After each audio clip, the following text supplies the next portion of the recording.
21st. Okay. Hello. Okay, so today I will be interviewing Miss Rosa Reyes for our Trinity Oral History project. Today is Monday, April 21st, and she has signed the oral history agreement. Okay, so I will start with having you introduce yourself. So what is your name? Yeah, my name is Rosa Reyes. I graduated from Trinity, Washington University, class of 2021, and I currently now work at Trinity as well. I've been working here at Trinity for the past year, and I currently serve as the director of the Dream Partnership. That means that everything when it comes to the Dream.us partnership that Trinity has with the scholarship, all the students that come with that scholarship, I'm the one that works with them. So I do the academic advising, the scholarship management, and programming for the students as well. Okay, so I'll start with the first few questions, just getting a bit more into your life. So when and where were you born? I was born and raised in Guatemala, Jutiapa, Guatemala, which is southeast of Guatemala, right next to El Salvador. I was born and raised there until age 17, and then I immigrated to the U.S. At the age of 17, and then I started high school, and then eventually after high school is when I started college at Trinity. When you came to the U.S., did you come to D.C. or where did you? I came to DC, so DC is definitely definitely home as well. I've been here for the past 10 years, and so I finished high school, my undergrad, my graduate program, and I've been here since. So I haven't moved since I came to DC. What did you get your undergrad and Yeah. grad school in? For my undergrad here at Trinity, I did health services and I did a minor in education. And for my master's, I did a master's in education with a concentration in counseling. Okay. While growing up, did your parents or guardian work outside of the home? Yes. So I lost my dad when I was 7 years old. So I grew up with my mom for the most part. My mom, yes. So where I'm from Guatemala is a rural area. So, and both of my parents didn't finish elementary school. So they were limited to the things that they could do. So what my mom ended up doing, she started her own business, selling meat. So my mom is a butcher in Guatemala. So she has a shop in which she sells both beef and pork products. And so that's what she does. Well, that's what she did for a living until she retired now. But My parents also, they didn't go past elementary school. I'm from El Salvador, so I can relate in that aspect. My mom currently has her business. She just opened up a restaurant about 2 years ago. Okay. But it took her a while too because I mean she didn't even pass elementary school. yeah. So I do get that. What do you remember about the home that you were raised in? That is a really good question. I remember a lot of things about the home that I was raised in. We didn't move, so the home that I was raised in is the home that my older siblings were also raised in. So once my mom got married, she moved to that particular city, that particular town. They bought a property there, and then they built the house, and that's the house where we all were raised. So I remember everything about it. I remember that my mom loved this particular a soft yellow for the walls of the house. So the house was always with that light yellow. But yeah, I remember a lot of things. I remember always taking a lot of responsibilities, even though I was the youngest. I'm the youngest in my family. Because we no longer had my dad. My mom had to be working all the time.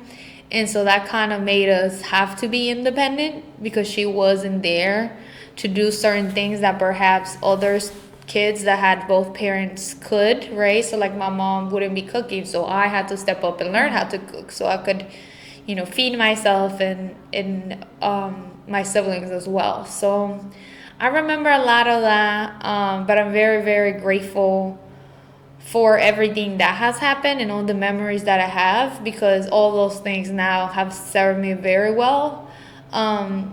Because not a lot of people know how to cook, and you'll be surprised, and they're spending all this money on because they don't know how to cook, and I'm like, well, I learned how to cook, and I learned how to cook pretty well at a very young age. So, it's something that I'm definitely very grateful for. So yeah, I remember like memories as a kid with the kids in the neighborhood, and it's something that I don't see now as often, just like kids outside on the street playing. Yeah. I think now it's a different generation, and now a lot of it's like digital, right? Like they're making friends in Roblox and whatever other Minecraft or things like that. But when I was growing up, you just went outside the street, and then that's where you met the kids in the neighborhood, and that's where the stuff that you would be doing, playing with water balloons, stuff like that. So hide and seek. So that's definitely some of the stuff that I remember from back home. I definitely feel like, especially like when I was growing up, I was always outside with my siblings. I have 2 younger siblings, and I took them outside every single day. Yeah. How many siblings do you have? I have 4. So it's a total of 5 of us, and I'm the youngest out of all of them. Which is a very interesting experience, I will say. Because my 2 older brothers, they left by the time I was like 1 year old, probably. And because there's 5 of us, this spacing is also interesting, because the first 2, they're only like 1 year and a half apart, and then there's like 5 years in between each of the rest of us. So that means my older brother be like almost twice as my age. And so because they left, it created an interesting dynamic, in terms of the first 2 siblings left. They came to the U.S. So I didn't grow up with them. I basically met them the first time I came to the U.S., which 17? That actually is when I stayed, but I actually came to visit for the first time when I was like about 12. Oh, okay. But when I actually came to live, I was 17. So it was interesting to basically sort of meet them for the first time. Because when they left, I really don't have any memories of them. So memories of my childhood, I don't have any memories with my 2 older siblings because they weren't there. And then with my 2 other siblings, I do have memories with them, but it's only really with them too. Did you ever like talk with them over the phone before you had met them, or was it like the first time that you had like ever talked to them was when you came? Yeah, I think my mom would speak to them, and sort of like I would hear the conversation. She'll have it like on speaker, but I never really had like a thorough conversation with them, until like I would have little conversations here and there, but thorough conversations not until I came to the U.S. for the first time to visit them, and I was like probably about 12 then. Are you currently like close with all of your siblings, or do you have like? Yeah, is there still like? That is a very good question, because for the past 10 years, sort of my life basically flipped, right? So I grew up being closest to the 2 that I grew up with, right? So because the first 2 had already left, and so my entire upbringing was without them. So I wasn't close with them. But now my life basically switched to the opposite, in which I now live literally 5 minutes away from the 2 that I didn't grow up with. And now the 2 that I grew up with are in Guatemala, which is a whole different country, right? Like a fly away, not Yeah. even like a drive. And so it literally switched. It really flipped for me. And so that created an interesting dynamic because I grew up with the two in Guatemala, and I was the closest to them when I was there. And I wasn't close to the ones that were here because I pretty much didn't know them. Mm-hmm.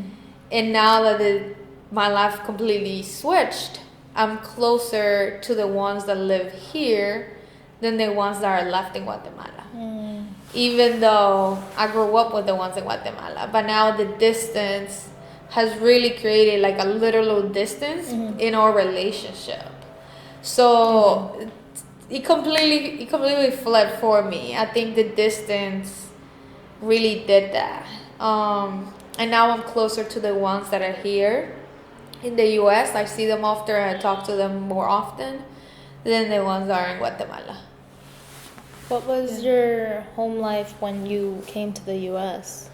Like, do you have any memories from that time? A home? Mm-hmm. Yeah, I definitely have memories of home. I basically most I did, I would go to school. My mom made it a point that we needed to get past the grade that she wasn't able to. There wasn't never a pressure in terms of performance, but there was encouragement for sure. And so at a very young age, I knew that I wanted to go to school, and then I wanted to, do something different. Like I knew I didn't want to not go to school and just sort of take a job in Guatemala. And I always knew that I always had high goals and lots of ambition. And that's kind of what drove me to come to the US. Even though it wasn't planned, once I was already here visiting my brothers, is how I eventually decided to stay and go to school here. But yeah, I do have lots of memories in Guatemala. Some good ones, some not good ones as well.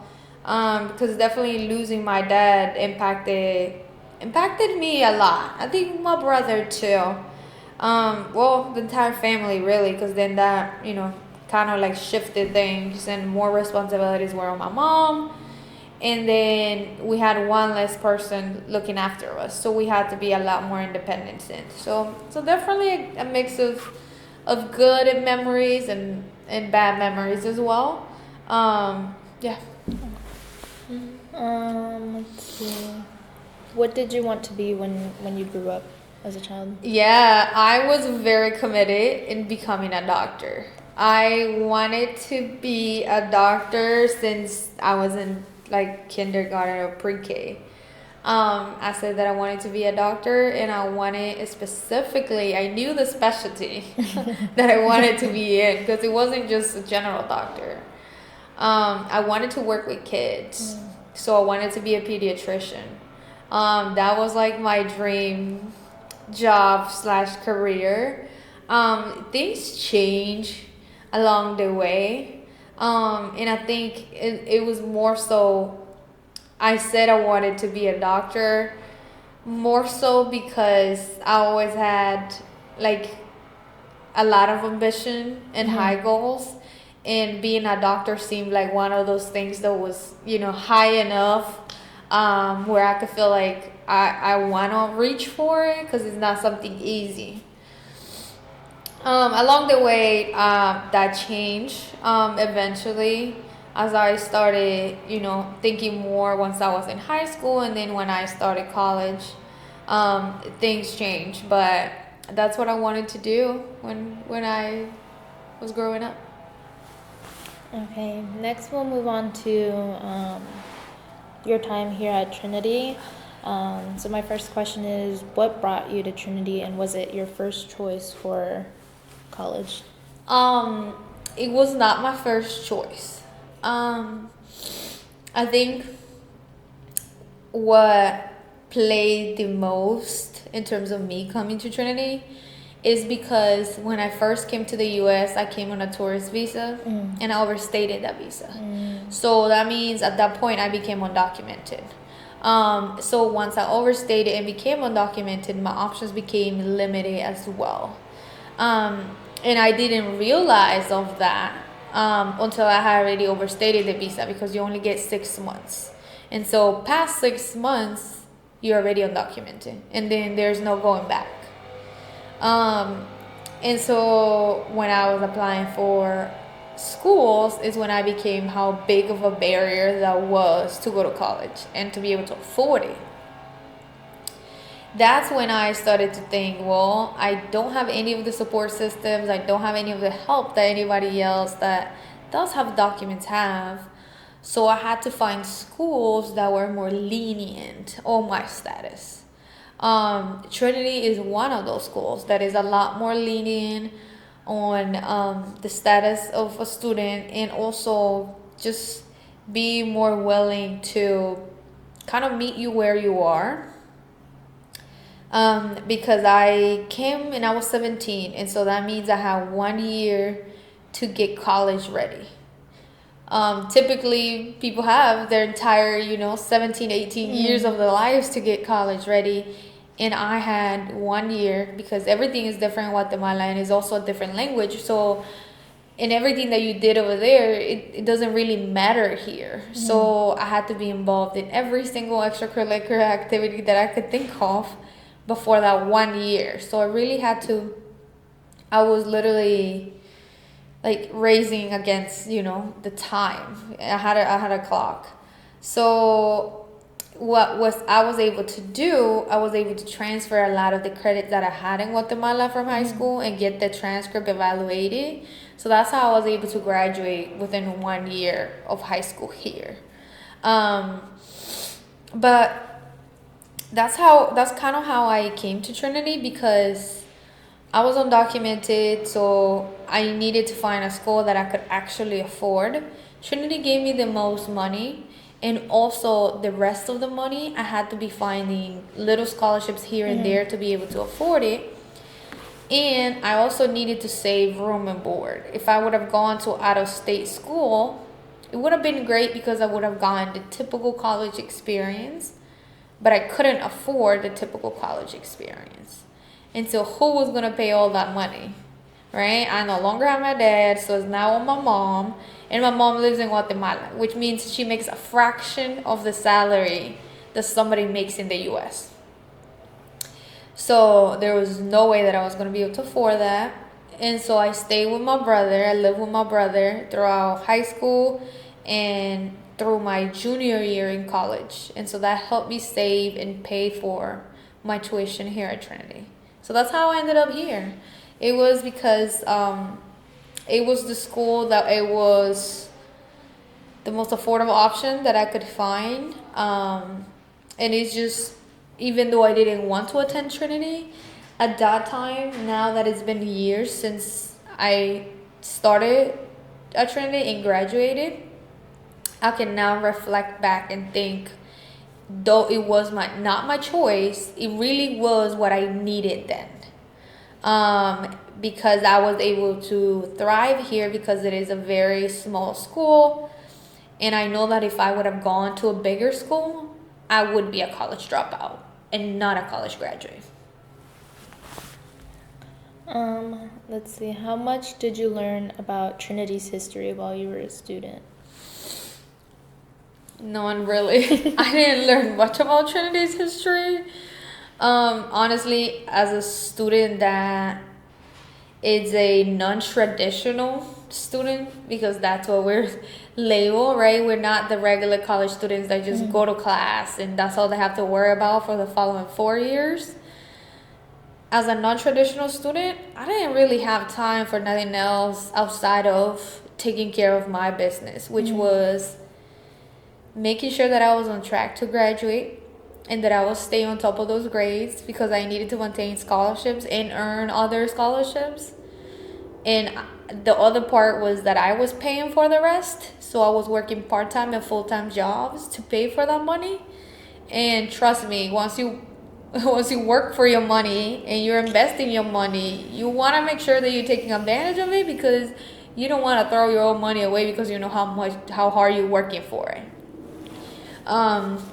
And so I didn't really learn about Trinity history. I would just come, take my classes, do what I needed to do, and kind of kept it moving. That's exactly what I've done. I don't think I learned anything up until I started taking this course, because I did community college for my first like 2.5 years, and then I transferred here, and I've just been kind of the same, where I take my classes and I go back home, or I go to work. So Yeah. I really relate to that. Were you the first person in your family to attend college? Yes. Well, my sister attended, but she dropped out. So I was the first one to graduate. Yeah. How well did your high school experience prepare you for Trinity? It didn't. It didn't prepare me for Trinity. It didn't prepare me for my master's, and it certainly didn't prepare me for my career. But part of that is because I also had 1 year. So my experience is a very different experience. If I had been born here, then it probably will be different. Or if I had come to the US a lot younger, maybe middle school, it probably could have been different. So it really didn't prepare me. And so when I came to Trinity is when I had to like catch up, because I had already been behind, right? Like in the education in Guatemala, at the end of the day, is a developing country education. So even though you don't think about it, you're already behind years. And so when you come here, it's like you didn't know, but you're behind, and now you gotta figure it out. You either catch up or you conform to not going to school and just taking any job and just working. But I wasn't going to do that.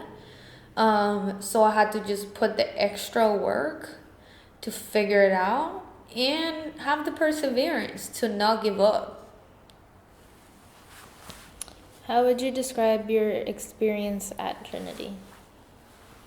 Um, could have been better. My experience could have been better, but I think you make the most of your experiences. I think the college experience is when you make it, but also your personal life and your circumstances and those circumstances of your parents also impact your college experience in a huge way. Because I say that because would I have not had to have a part-time or a full-time job, I would have had the time to actually get involved in other things. And I still got involved. I still took leadership roles and student clubs and things like that, because I also needed that, because that was going to take me to my next step, which was my master's.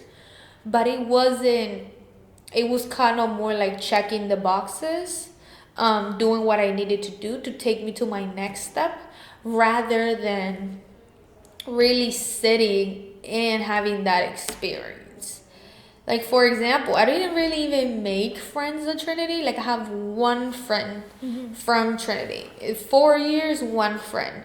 Why? Because I literally would come to class, would get out of class to go to work. So did I sit down to have conversations with people? No. I was in and out from one class to the other. And if I wasn't in class, and if I had a good amount of time in between those, I was doing my homework. I was doing something for work, right? Because I had to be doing both. And so that impacted my experience a lot. So I know it's not necessarily just part of Trinity, but it's also part of my circumstances put me on that place. As an advisor yourself, how would you say that your advisors helped you during your time here? I think I liked my advisor. She was really helpful. I remember her till this day. She was helpful. I remember having a lot of friends, a lot of people in class that would complain about their advisors. I never complained about mine, because I think she was good. She was responsive. She helped me when I needed it. Though nobody ever caught to the fact that I was undocumented, and I feel like somebody should have. Because Because I think there's literally flags there that tell you this person is probably undocumented. Nobody figured that out. And I also never said that to anybody. Why? Because there's a lot of things that come with being undocumented. There's shame, you're afraid, everybody tells you don't talk about it, right? Because you don't know who you can trust, so you just don't trust anybody. Or you only trust your own family and maybe a couple friends, and that's it. But you don't typically share your status with other people. So though my advisor was really helpful, I went through a lot of struggles during my undergrad experience here at Trinity that I really shouldn't have had to go through if my advisor would have known that I was undocumented. I could have had a lot more support that would have made things just a lot less heavy for me, and it would have impacted my overall experience at Trinity, and it would have made it a better experience. But nobody did caught up to the fact that I was undocumented, and I never felt empowered to say it myself, to share it with them. So my advisor was great in general, but I could have been supported more if my status would have been known. Do you feel like you've experienced any challenges at Trinity as a woman of color? As a woman of color, I think that question is interesting because I think that in general, as a woman of color, you experience a lot of challenges in and of itself, like just in life and not necessarily at Trinity. But I think one of the things that was helpful to me was seeing the people of color at Trinity being successful. And I think also another part of what was helpful to me was not being the only one in class that looked like me or that had a similar experience. I think there were so many girls as well that, were pretty much behind and had to figure out how to catch up, that I never felt out of place. Like, I never felt out of place at Trinity. I felt like I'm here, and I'm here just like everybody else, trying to figure this out and trying to have a college degree. So I think the barriers that I experienced and the challenges that I experienced came really mostly because of my status more than being a person of color. I think those challenges have come in different places, but not necessarily during my time at Trinity. I think my status was the biggest barrier and what presented all the challenges I had throughout my entire life.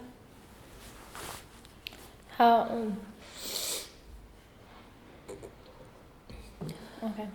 I'll move on to the third theme. Did you have a mentor or role model while you were at Trinity? I did. I had a mentor and role model from high school.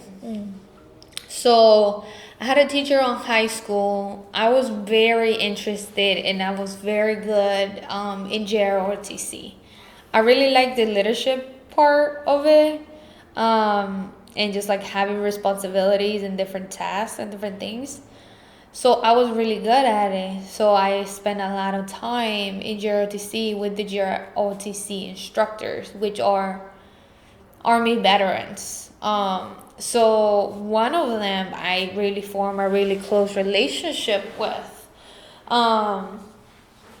So with that particular teacher, I got really close. And even when I graduated from high school, we still kept in touch, and we still would talk about everything that was going on at Trinity. And really, it made a huge difference. It really did. Now that I think back, he really impacted me in a huge way because he was that person that I trusted because I already knew him from years before Trinity. So, and he also had a college degree. So he knew how to advise me when it came to me trying to figure out how to pay for it, because literally before I even came to Trinity, I didn't know how I was gonna pay for it. How me having a job as a server at that time, making what, 10, 11, $12 an hour, or whatever that money was, how was that gonna add up to hundreds of thousands of dollars to pay for a degree? And so he was the one that told me, don't, because I looked at the numbers, right? And I did the math. This is how much a semester is. This is how many semesters in a year. This is how many years I have. So this is how much money I have to have. And I told him, there's no way I can afford this, so I might as well not go to college. And he was the one that told me, you can't look at the end. You have to look at where we are right now and literally take one step at a time. And so taking that one step at a time was literal in my life. And I had to pay one semester, and then the following semester figure out how I was going to pay for that semester. And so he is the reason why I enrolled in college, and the reason why I was able to get through it, because I think not everybody is able to break down something like financial aid and in a way that an 18-year-old can understand it and digest it. Because I was looking at the close to $100,000 figure, and I was like, how the hell am I gonna get there? Yeah. But he was like, well, we're not looking at this big number because that's in 4 years. How are you gonna afford this $10,000 this semester? It's not $100,000, it's just $10,000. Right? And so that was a lot better, and I literally took it semester by semester. And so he was a key factor in like why I am where I am today, for sure. Okay. Can you tell me about one or two historical moments that occurred while you were at Trinity that moved you emotionally? Can you repeat that question one more time? Can you tell me about one or two historical moments that occurred while you were at Trinity that moved you emotionally? Historical moments. If it helps, one of the details that he put was to remember what you were doing, feeling, and thinking during important events during the nation's history. I think I don't remember any particular events that happened that made history while I was at Trinity. Yeah, I don't really remember anything, because like I can think of like when Kamala was elected vice president, it was great for women, but that was only 4 years ago. So when was that election? 2020. Oh, actually that was, because I graduated in 2021. I was trying to do the math. I was like, what? I was definitely too young when Obama got elected. I wasn't even in the US. I think when Vice President Kamala Harris got elected as a VP, I think that was pretty historical for women of color, and going to a women's college was a big thing, though it was overshadowed by the fact that it was COVID. And at that point, I had to finish my degree online. That the end of my junior year and my entire senior year, I never came back to Trinity. So really, I was on campus 3 years, like two and a half. Yeah, so it was definitely overshadowed by COVID, but it was a historical moment. And at that point, I do remember even crying about it, because I saw the picture on the news, and they literally had an image in which it was showing like the headshots of all the vice presidents before, and all of them were white men. And so when I saw a woman of color in between like whatever many white men, I was like, this is pretty big. It's historical. So at that moment, I think that's probably the moment that I can think of. To me, it was huge, because as a woman, we already go through we have a lot of barriers and we have a lot of things that we have to overcome, and then you add woman of color on top of it, that makes it even more of a huge thing. So the fact that she is a woman of color was pretty significant, and I was very emotional about it. What was your experience like during your last 2 years at Trinity, your junior and your Yeah, senior year? it was very interesting because for me, it actually helped me. Because I took on a full-time job when COVID hit. I literally, the week when the stay-at-home orders hit is the week I started my full-time job. And I was trying to figure out how I was gonna be able to have a full-time job with full-time classes. I knew I could make it work, but the logistics of traveling from one place to the other was what worried me. And so I was concerned about that. But the fact that COVID hit and the stay-at-home orders hit, that meant school was at my house and work was at my house. And so it came in literally pretty handy. And I know it affected a lot of people in so many negative ways. To me, it actually benefited me. And I think there's not that many people out there that would go and be like, COVID actually was helpful to me. I am one of those people. That's actually my story. COVID was helpful to me because I was able to take on the full-time job. And so that helped me because I was able to, one, move out of my brother's place and have some independence and move out on my own.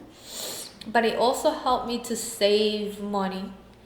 And then that money is what helped me get through grad school. And I kept that full-time job from then all the way until my end of grad school. So I kept that job for 3 years and a half, almost 4. And it was super helpful, and it was key to my success. To me being able to graduate Trinity and being able to graduate with my master's from GW. Because the fact that I already had that job, I didn't have to learn anything new on my job. I already had mastered my job because I already had 1.5 years in it by the time I started my master's. And so I already knew how to do my job with my eyes closed. And so all I had to worry about was passing my classes and doing what I needed to do for my master's. And I already had 1.5 years of savings when it came to that full-time job. So it really is what helped me pay. Would have that not happened, I would have not had enough money to pay for my master's. And we don't know where I'll be now because I don't know if I would have gotten it done. And if I wouldn't have gotten it done, I probably wouldn't be here. So it was key for sure. Let's see.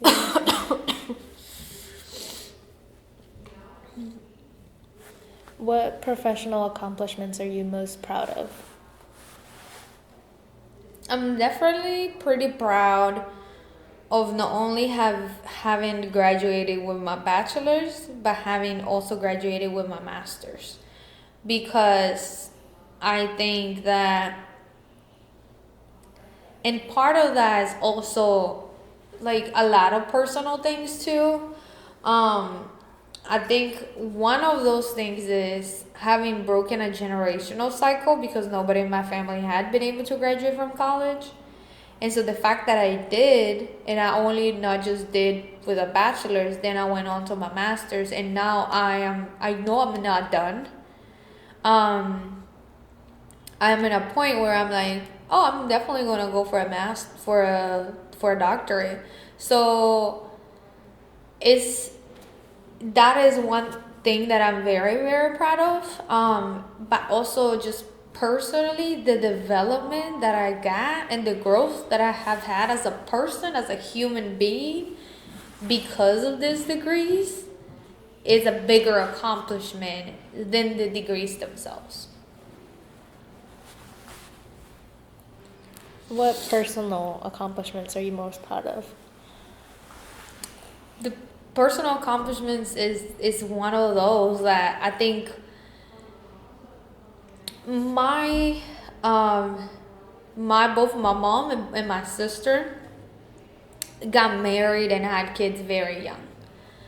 And neither one of them went to college. And I think once they started their families, that also made it challenging for them to later on decide if they wanted to do it or not.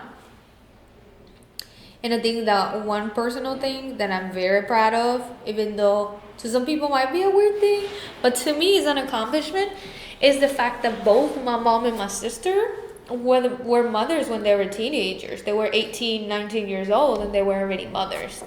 And to me, a huge accomplishment is the fact that I broke a generational cycle of teenage motherhood. I am now 26 years old. Until this day, I'm still not a mother. And so that is something that I'm proud of. Because I think motherhood is not something that can be taken lightly. And it definitely shouldn't happen when you're a teenager. Maybe some people might disagree with me and think that it should. But I honestly don't think it should happen when you're a teenager. At that point, you're a child and you can't be taking care of another child. So that's a personal sort of like accomplishment that I take and that I'm very proud of. Yeah. I could definitely say the same thing, especially with like the older generation. I feel like, at least my grandmother, she personally feels that because I have not gotten like pregnant or had kids, but I'm 22. I turned 23 in July. So now she's kind of like, well, when is this gonna happen? And I feel like she kind of thinks it's too late for me now. Oh hell no. Yeah. But like my parents have also like very like pushed that narrative that like it also should not be normalized for like teen pregnancy. And I really appreciate that because, like I said, like my grandmother is very much like, where are the kids? Yeah, and she's like, as opposed to like looking forward to me developing my education, she's at this point, she's like, well, you graduated high school, like, where are the kids? And I'm just like, no for me, no right now. Yeah, and it's hard to like, I never experienced the pressure. I think because my mom had kids young herself, she can now look back and say like, oh, that probably wasn't the best thing. But she can say, oh, because of the low level of education that I had, I didn't even know how to even prevent a pregnancy in terms of like, after she got married, she got immediately pregnant because she wasn't on a birth control after she got married. Because she didn't know what a birth control method was. And so now she's able to look back and talk to me and be like, you know what? Like, being single is like the best stage in your life. And it's something that you won't come back to that, right? Like, once you're a mother, you're always going to be a mother. It doesn't matter if that person is now 20, 40, 50 years old. Somebody's still gonna call you mama. You're still somebody's mother. Or God forbid, like that kid even passes away, either as a kid or as an adult. You don't stop being their mother whether they're alive or not. So like, you're always, once you're a mom, you'll always be a mom. And my mom doesn't put pressure on me, which I'm very grateful. And I think nowadays we have role models, and you see people being pregnant with their first child at like 35, 39, 40, and they're having their first kid at that age. And so it shows you that it doesn't have to be when you're 18, 19, or 20, you know what I mean? Like, people are having their first babies at 42. So like, that's okay. And also, it's also okay if at one point we don't even want to have them. Yeah. Like, it's not something that it's for everybody. And because we're able to, doesn't mean that we have to. Right? Just because we can carry one, doesn't mean that we will want to carry one. I think that's really important for people to like grasp, because not everyone wants to have kids. No, everybody wants to. So, especially in this economy. Yeah. What kind of legacy do you hope to leave behind? Oh, that's a good question. Let me get my water though, because I got allergies and I'm struggling. The question was, what kind of legacy do I want to leave behind? I think I have set out my life to break cycles in my family. Definitely teen pregnancies. One, we already spoke about that. Education is another one. I think overall, just like female empowerment. And I think the legacy that I want to leave behind is not only my personal accomplishments. I think more than that is how I've been able to reach back and support others along the way. Even if I have had like tough times, even if I've been busy, anytime somebody asks me for help of some sort, even if it's something small, I always take my time to consider it.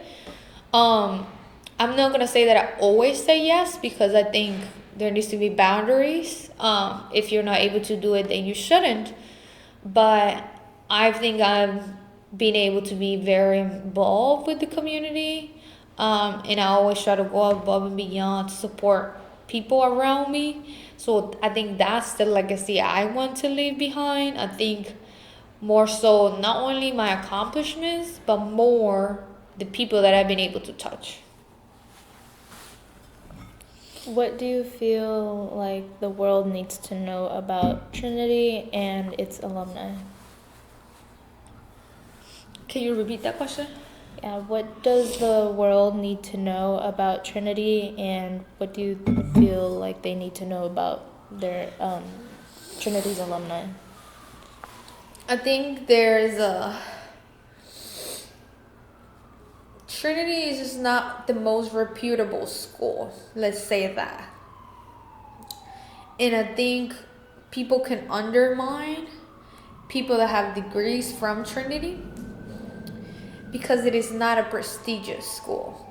But I think that is a mistake, because undervaluing the people that have degrees from Trinity is really not only affects those students, but it more so affects the people that are doing like the hiring, the people that are going to be those co-workers, because the people that come and graduate from Trinity, it's because they have overcome an amount of barriers that probably no other counterpart, no other peer has overcome. And so having had such a different path gives all of us such a different perspective, and it gives us different skills too, skills that no classroom can teach, because no classroom is going to teach you how to persevere. No classroom really teaches you resilience.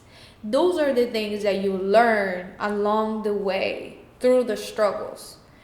And I think what I would want the world to know about the students at Trinity is that students that graduate from Trinity have all those things that a degree cannot get you, that a bigger school is not necessarily going to get you either, but are those things that you cannot learn them in a classroom. The students at Trinity bring all of those things that you just can't buy. And we're on to our last few questions. So what is one vital piece of advice you would give to current and future Trinity students? I think the one big piece of advice I would say, in something that I think about and often, I'm like, I wish I would have done more of that, / I would have put some more effort, and that is the relationships you build in your undergrad experience. Not only with your peers, but with faculty and staff, as well as networking while you are in undergrad. I think it's something that I could have done better, and I hope that other students are doing better because it's key in your success. And usually, people that want to go to big universities like Harvard, Princeton, all these big names, super rigorous schools, is not only the education, it's the people they meet there. Because the people they meet there are going to be founders of nonprofits. They're going to start their own businesses, right? And these are people that can reach huge success. And it's like, you're better off knowing them than not knowing them. Because they can, just like they went far, they can also help you get far. And so I wish I would have taken more time to do that. And so my advice to other Trinity students now is to have a better balance between their personal responsibilities, whether that is at home with their parents, with their siblings, in their jobs, and at Trinity, because it's really not just about coming to do your classes and getting it done and that's it, because it's about what you're going to do in all of those 4 years. Those relationships are really going to be the ones that are going to take you to your next job or your first job when you graduate.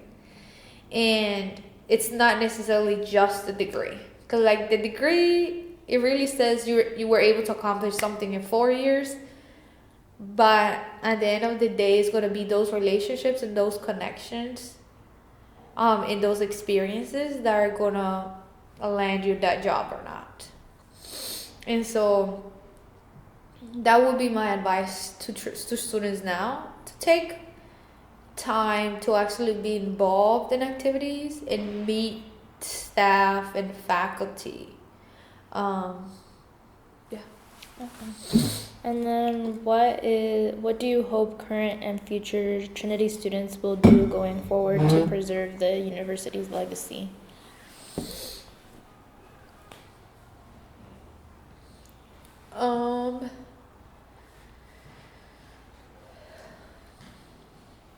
I think what I hope they would do is maintain a high standard. When they go out and they get their degrees, maintain a high standard, not only when it comes to their jobs, but also morals, because that's really going to set them apart from other people, and it also reflects back on the university. That was the last question I had, so I really appreciate you taking the time with me to have this interview. Thank you. Yeah, of course.